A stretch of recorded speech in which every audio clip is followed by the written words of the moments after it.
They called her rank a fake, until 4 generals walked in and saluted her before anyone else hold on.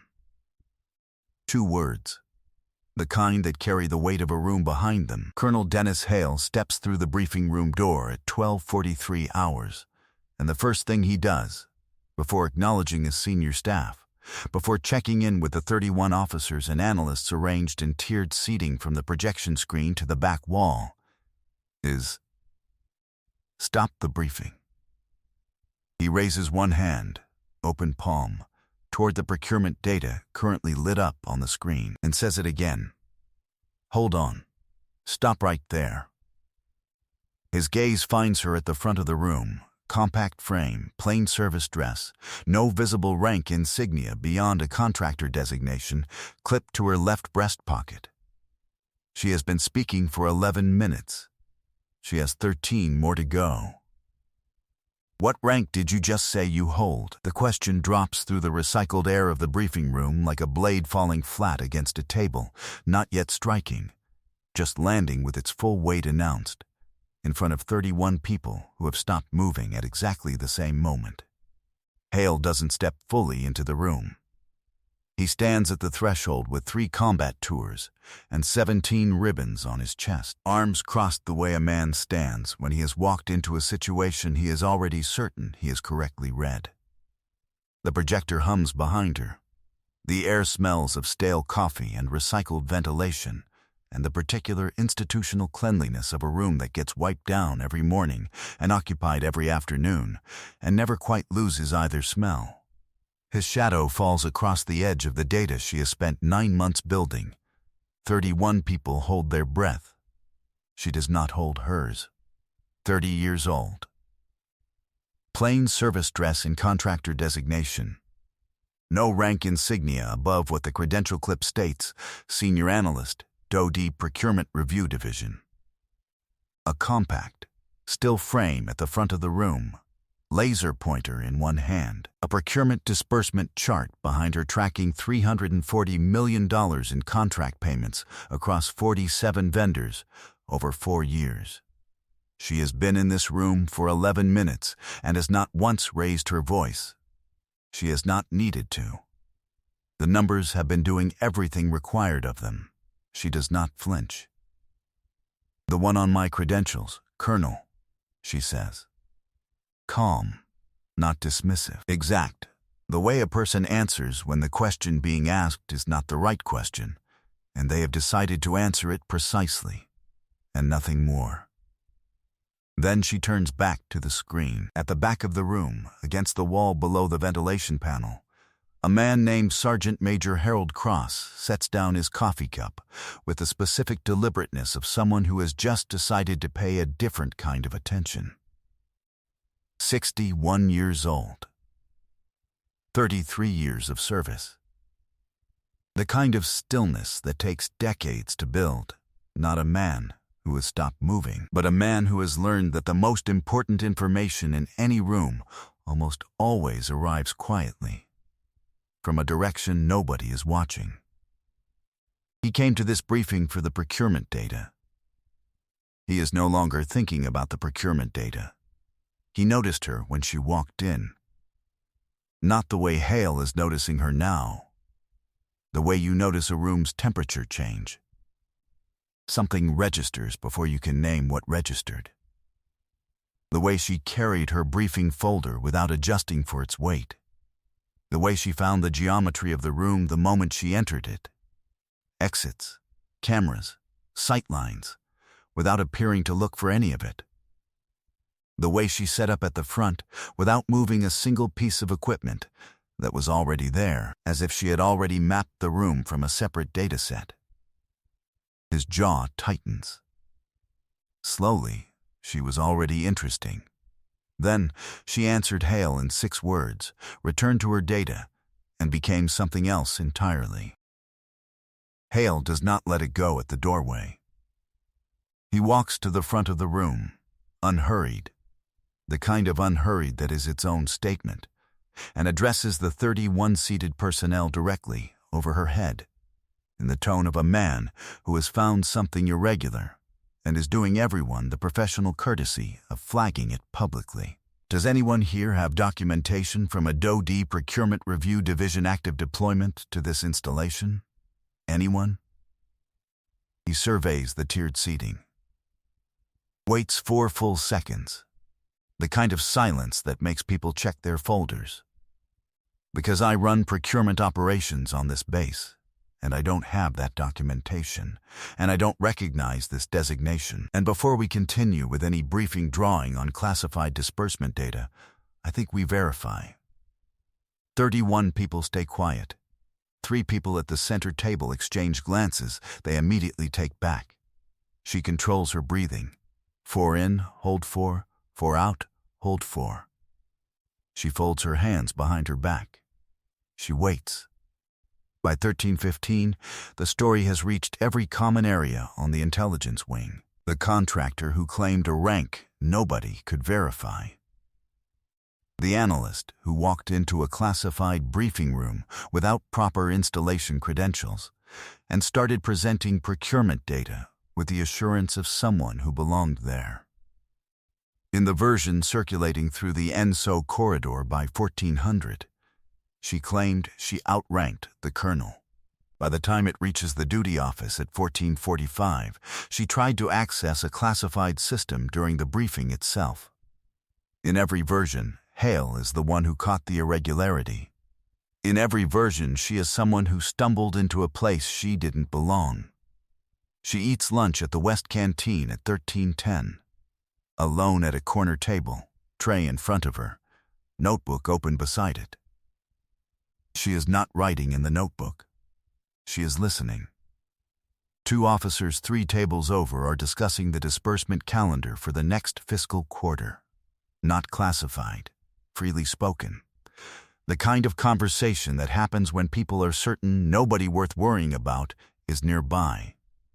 She files the information without acknowledging it. She has been doing this for 9 days. The canteen is its own data set. Who eats with whom, who avoids whom, who goes quiet when certain names come up in conversation, who laughs too fast when they do. Intelligence work. The most useful kind. It looks exactly like sitting alone with a tray and going unnoticed. She is in the base library at 1320, at a terminal in the far corner, running a secondary data check she filed access for 3 days earlier. The terminal requires a 12-digit access code, followed by a command verification string. Most analysts in this building need a reference card and 4 to 6 minutes.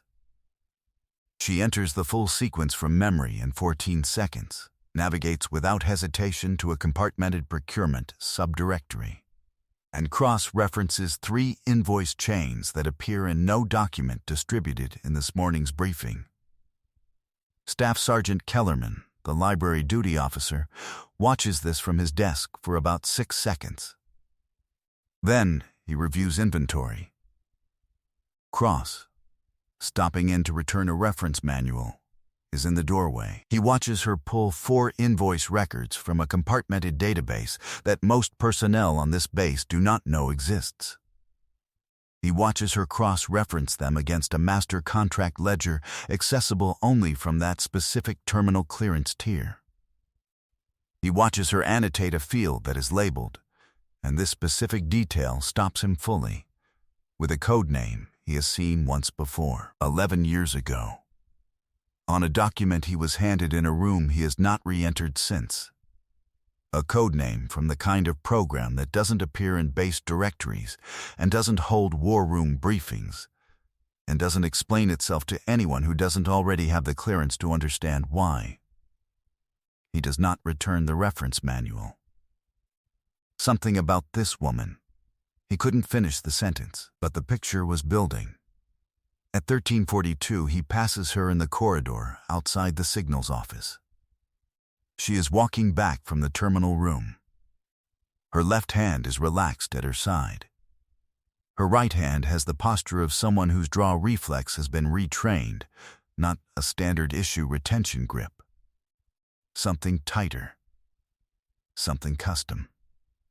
The kind of muscle configuration that comes from a school most operators on this base have never attended, and some of them have never heard of. She doesn't look at him as they pass. She doesn't look at anything in particular. She sees everything. He adds it to the picture. At 13:58, he watches through the signals office window as she is stopped by Corporal Mejia, Hale's operations sergeant, running the contact verification, and asked to confirm her command contact number from memory. She recites it without hesitation. It is 12 digits. Mejia writes it down and goes to the desk to dial. She stands and waits with the stillness of a person who knows exactly what that call is going to encounter on the other end. Cross has seen that kind of stillness before. Not often, not on this base. She controls her breathing. 4 in, hold 4. 4 out, hold 4. The afternoon brings new complications.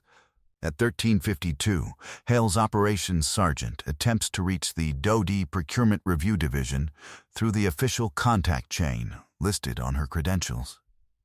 The number routes to a verification system that requires a command-level authorization code to unlock. His desk does not have a command-level authorization code. The system logs the inquiry, timestamps it, and flags it in a monitoring database that his desk does not know exists. At 14:12, a plainclothes DIA agent named Warren enters the back of the briefing room during Hale's follow-on session. He carries no visible credentials. He takes a seat near the ventilation panel and opens a notepad. His name is on no distribution roster for this session. He has not introduced himself to anyone. She is back in the briefing room, seated to one side, when he enters. She acknowledges him across the room with a single glance, brief, accurate. The specific look of someone who has identified a colleague, not a stranger, before returning her attention to the data wall. Cross, standing again at the back, sees the glance.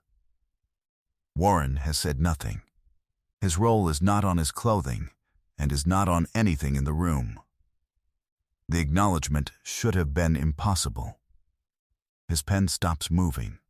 Her sleeve moves when she reaches forward to adjust the pointer. Barely an inch. Maybe 2. Enough. The tattoo is on the inside of her left wrist.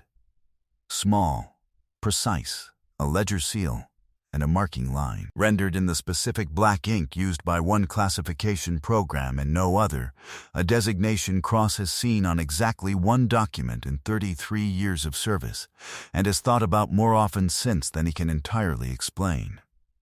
Not decorative, not personal. The kind of mark that is a stamp. From the kind of program that doesn't explain what it stamps. He is completely certain now. He adds nothing to the conversation. He returns to his position against the wall. His pen remains still. The official action comes at 15:37.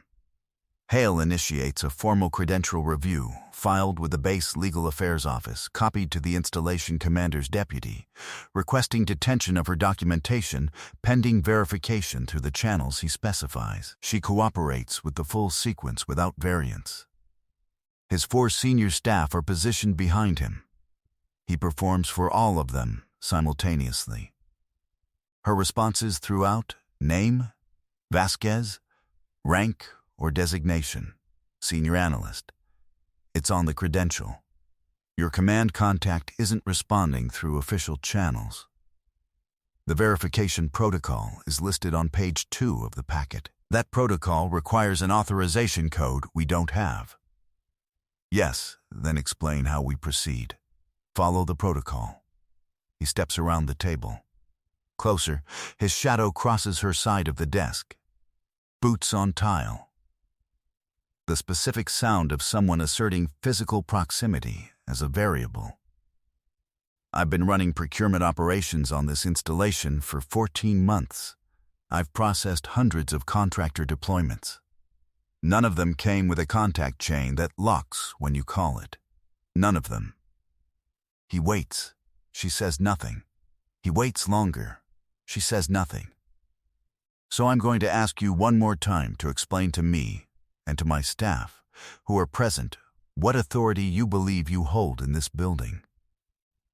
She looks at him, not defiantly, not anxiously, in the specific, measured way of a person who has more information than the conversation requires and has made a deliberate choice about how much of it to release. The authority on page 1 of the credential packet, Colonel. Hale leans over the table. His voice drops into its performance register, not louder, lower. The specific register a man uses when the louder version has stopped producing results, and he wants the room to understand the softer one is more dangerous. I can hold your documentation and flag your presence here for a full security review. You understand what a flag like that does to a career? Yes, sir. Then I'd strongly suggest follow the protocol on page 2. Colonel. Something flickers across his face, just for a heartbeat, then it is gone. He controls the room. She controls her breathing. 4 in. Hold 4. 4 out.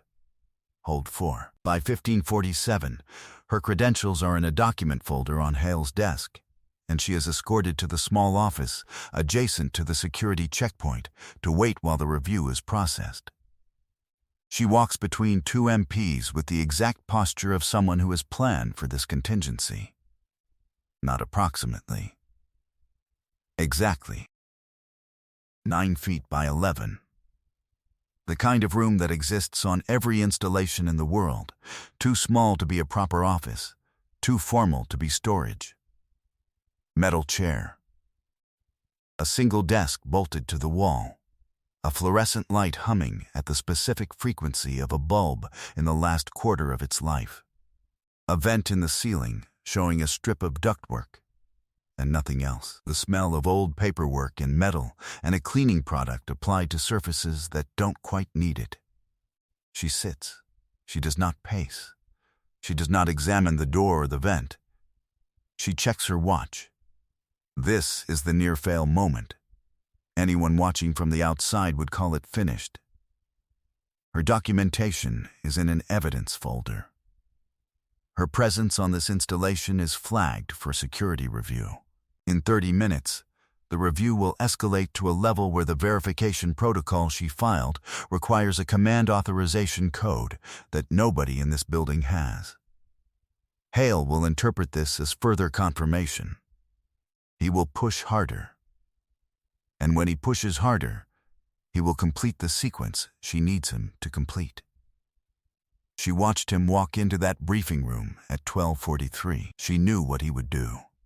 She built for it. Her watch reads 15:58. In 19 minutes, at 16:17, the DID Inspector General's automated monitoring system will register that a Blackledger program director has missed a scheduled status confirmation. The system does not wait for context. It flags the miss as director status unknown and initiates an escalation sequence that cannot be manually paused by anyone below Deputy Secretary level. In 54 minutes, at 16:52, the escalation will reach the Joint Chiefs Oversight Liaison at the Pentagon, who will begin tracing her last confirmed location through a chain of secured terminals that Hale does not know exist and cannot access. In approximately 2 hours and 7 minutes at roughly 18:05, 4 generals currently on base for a scheduled command review will receive a supplemental briefing update that redirects the first item on their agenda. Her credentials are in the folder. Her secondary documentation is stitched into the lining of her left boot. Nobody checked. She planned for that possibility 9 months ago, when the mission parameters were first assembled. 9 months of procurement records, ghost contracts, invoice chains looping through shell companies registered in 3 countries, all of them tracing back to this installation and to a name that appears at the center of every major fraudulent disbursement she has mapped. $340 million moved slowly enough to stay invisible, and quickly enough that by the time someone noticed, The structure would be too embedded to dismantle without the kind of authority she carries. She is that authority. She has been that authority since before she walked through the gate. The 11 minutes she spent in that briefing room this morning were not a presentation. They were a trigger. Every contract number she cited, publicly, in front of 31 witnesses, on the record, activated a cross-reference flag in a monitoring system she seeded into this base's procurement network 4 months ago. Hale's own people have been querying those contract numbers all afternoon, trying to establish why her documentation references them.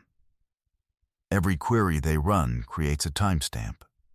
Every timestamp is logged.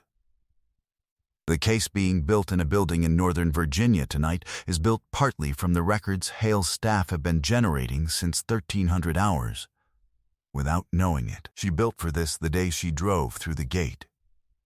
She controls her breathing. 4 in, hold 4. 4 out, hold 4. The watch doesn't move as fast as she would like. It never does.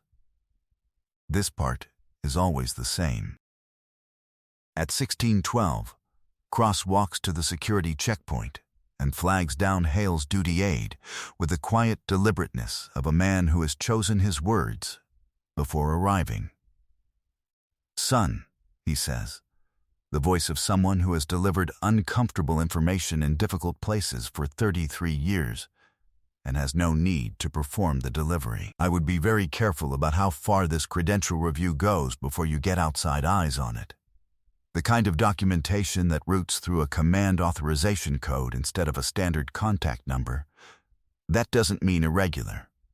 That sometimes means something else entirely. I'd slow this down."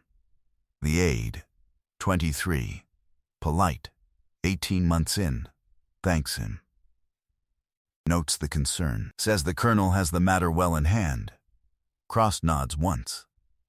He returns to his corridor position and watches the main entrance. At 16:41, vehicles enter the installation's primary administrative lot. Not 1, 4. Black, identical. The kind that have been modified past their civilian specifications in ways not visible from the outside, but audible in the specific weight of their doors when they open. They arrive in formation, which is not how vehicles arrive when the visit is casual or the agenda routine. 4 generals step out. Full-service dress. No aides visible. No support staff. They walk with the specific compressed purpose of men whose next appointment has just become more important than the one they were traveling toward. They enter the operations center at 16:44. The main floor has 11 personnel at workstations and 3 standing near the coffee station at the far wall. The conversation at the coffee station stops at first sight. Someone near the door stands from a seated position without knowing why. One of Hale's staff sergeants moves to intercept, protocol, direct the visiting generals to the appropriate briefing room, run the standard welcome sequence. He makes it 3 steps before the lead general raises one hand. Not to halt the sergeant. Not theatrically, to indicate direction. A single, controlled gesture that says the route has already been determined and the determination was made elsewhere. He turns, and the turn takes all 4 of them directly down the security checkpoint corridor, past the duty station, without asking anyone in the room where it leads or who is at the end of it. They know where it leads. They knew before they got out of the vehicles. Hale appears from the administrative staircase at 16:43. His duty aide called him the moment the generals were spotted in the lot.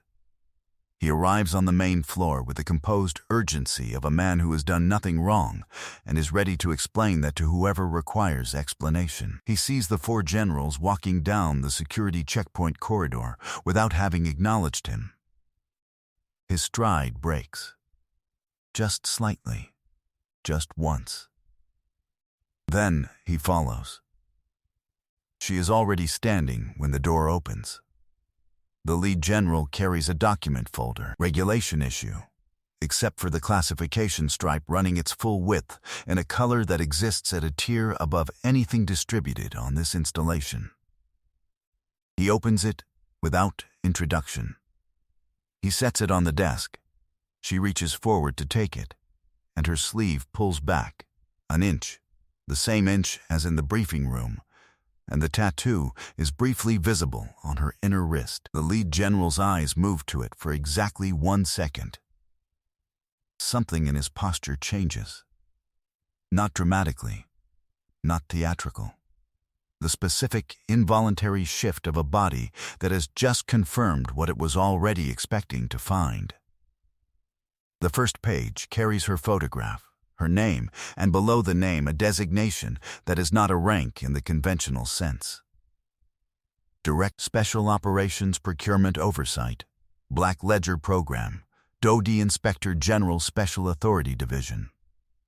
And below the designation, a single authority line that every person in the doorway with sufficient clearance to parse it reads in full silence. The lead general raises his hand. He salutes her. Before acknowledging anyone else on the corridor, before checking protocol with the installation's senior officer, before turning to establish the formal hierarchy of the visit. He raises his hand and salutes a woman standing in a 9-foot by 11, holding office in plain service dress with no conventional rank insignia, and the 3 generals behind him raise their hands in the same motion, together, before a single person in the corridor has finished processing what they are seeing. 4 salutes. Held. In full dress. In complete silence. Through the operations center's glass partition, 11 workstation personnel and 3 people at the coffee station go perfectly, collectively, absolutely still. The silence detonates outward from the corridor like a pressure wave and takes everything with it. A phone stops mid-ring, not answered, stopped. Someone's chair rolls 2 inches without the occupant having moved. A coffee mug is set down with the specific care of a hand that has temporarily lost full confidence in its own functioning. The ventilation system becomes the loudest thing in the building. A keyboard enters idle screen somewhere near the back wall.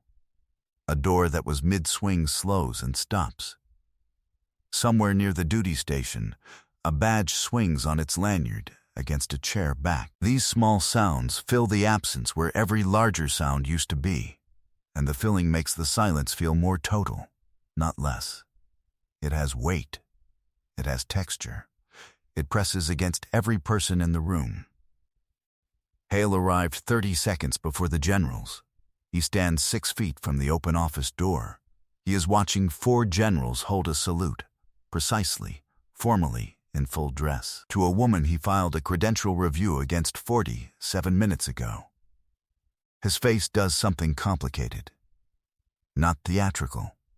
Not performed.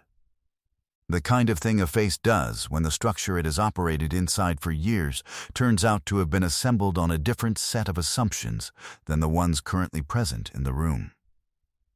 The lead general lowers his hand. The others follow in sequence.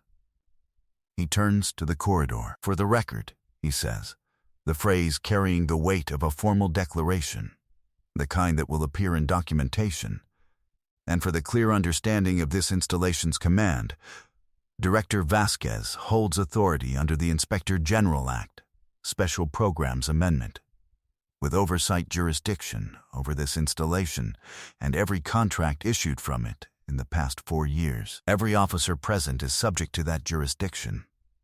Every document currently in any evidence folder related to her presence on this installation is to be returned to her immediately. He pauses. A pause with a specific purpose. Every officer in this corridor and in this operations center, including myself, answers to her authority. Cross is at the far end of the corridor. He has not moved since the generals walked past him. 33 years. He has been in enough rooms with enough people carrying enough real weight to know what weight looks like when it's genuine, and what it looks like when it's borrowed. He has been building this picture since 1243, piece by piece, and the last piece landed when the sleeve slipped in the briefing room and he saw the mark on her wrist. He does not raise his hand.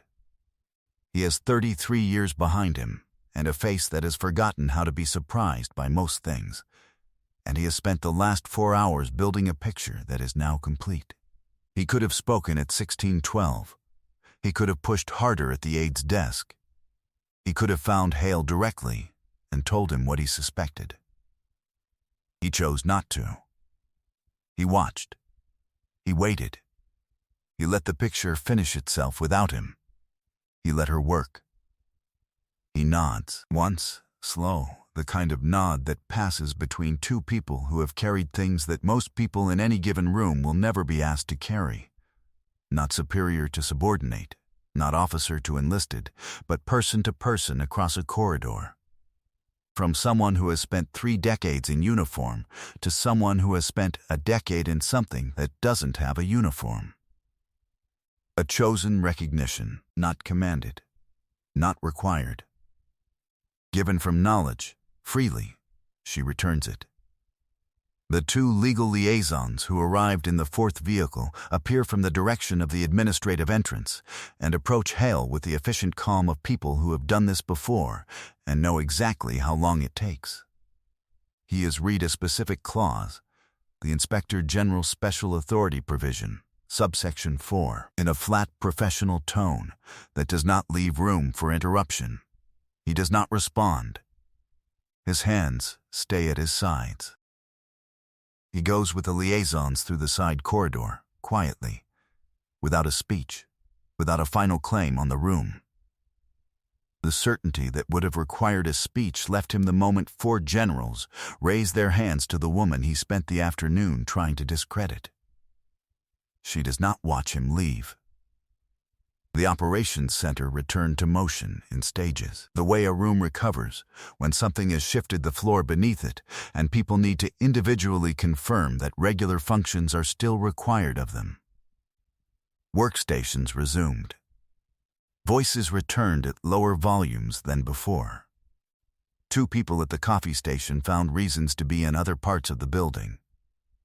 She stood in the empty corridor for a moment. Then, she went outside. They called her rank a fake. They forgot that the authority she carried has no rank, because the program it belongs to exists above rank, in the space where the real accountability lives, where the numbers that aren't supposed to be found still leave traces for people who know how to follow them. The East Quadrangle is quiet at this hour, perimeter lights making soft halos in the air above the fence line. The smell of cut grass and engine fuel carried on a light wind from the direction of the tarmac. Her watch reads 1909. The sky above the base is the specific dark blue of an installation at night, never quite black, always backlit by the infrastructure of the place, the lights that stay on, because they are always needed. She stands on the concrete walkway beside the administrative block and breathes. 4 in, hold 4. 4 out, hold 4. For the first time today, without a particular reason. Somewhere behind her, in the operations center, 31 people who came in for a morning briefing are ending a day they will be explaining for years. The paperwork filed tonight will outlive the careers of most people in that building. That is the point of the paperwork. That has always been the point. The investigation continues. The $340 million traces back through 47 vendors to 11 individuals, and 9 of those 11 are now inside the legal process that began tonight. 2 names remain. One operates through a contractor firm registered in Dubai. 3 layers of incorporation between the name and the money. One has been watching her progress for months. She can feel the shape of the surveillance in the way certain files have been accessed and quietly closed again, in the way two of her source contacts have gone slightly quiet in the past 6 weeks, in the way someone slightly ahead of her seems to know which installations she is moving toward before she arrives. Someone who knows the investigation exists. Someone who has been inside it long enough to understand how it moves. She does not know the name yet. She knows the shape. She knows the pattern. She knows that the pattern ends somewhere specific, and that she will find it. Tomorrow is a different installation, a different briefing room, a different credential clip, a different set of numbers to present to people who will not be expecting the person who walks through the door and will make, in their surprise and their arrogance, the same mistake that has been made in every room before this one. Patience isn't weakness. It's the longest play in the room, and she has always played long. Somewhere, in a procurement terminal on the 7th floor of a contractor building in a city she can name, a deletion order is issued for a specific file cluster, 4 years of invoices, rerouted 3 times through jurisdictions designed to make them invisible, arriving at a document set that would close the last 2 names on her list. The order is issued at 1912. The automated backup ran at 1908. The file is already in her system. The deletion comes 4 minutes too late. Every soldier carries a story that few ever hear. Listen with your heart. Thank you for staying and watching. Subscribe to MVP Stories for more.